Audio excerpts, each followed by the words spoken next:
வணக்கம், நான் உங்கள் சர்ஜன் டாக்டர் அரவிந்த். ஸோ நம்ம போன வீடியோவில் பார்த்தது என்ன அப்படின்னா, டயபெட்டிக் பேஷண்ட்ஸில் நிறைய பேருக்கு காலில் வந்து பிளட் ஃப்ளோ கம்மியாக இருக்கும். ரத்த நாளங்கள் வந்து அதில் அடைப்பு இருக்கும். அடைப்பு இருந்ததுன்னா அவங்களுக்கு தெரியாது. ஸோ அந்த தெரியாததுனால அந்த புண்ணு வந்து ஆறுறதுக்கு லேட் ஆகும் அப்படின்னு நம்ம பார்த்தோம்.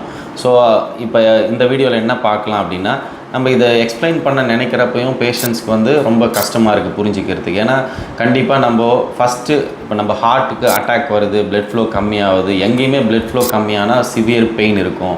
ஸோ அந்த மாதிரி பிளட் ஃப்ளோ கம்மியானால் காலுக்குமே வந்து பெயின் தெரியணும். பட் அந்த பெயின் அவங்களுக்கு தெரியறது இல்லை. ஸோ அதனால் அவங்களுக்கு அது புரிஞ்சிக்கிறதுக்கும் கஷ்டமாக இருக்குது.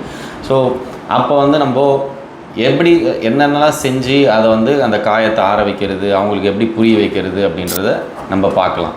ஸோ இப்போ பிளட் ஃப்ளோ கம்மியாகுது அப்படின்னா அது நம்ம பாடியில் நம்ம காலுக்கு எக்ஸசைஸ் பண்ணுறது மூலியமாகவும், நம்ம வந்து ஒரு சில நியூட்ரிஷன்ஸ் எடுக்கிறது, டயட் சேஞ்ச் பண்ணுறது, இது மூலிமா நம்மளால் கொஞ்சம் பிளட் ஃப்ளோ இன்க்ரீஸ் பண்ண முடியும்.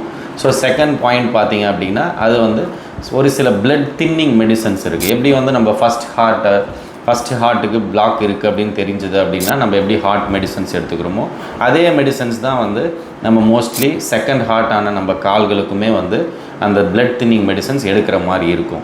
ஸோ தேர்டு வந்து எப்படி நம்ம ஹார்ட்டுக்கு வந்து பிளாக் இருக்குதுன்னு தெரிஞ்சால் ஒரு ஆஞ்சியோகிராம் பண்ணி ஆஞ்சியோபிளாஸ்டி பண்ணுவாங்க, ஸ்டென்ட் வைப்பாங்க.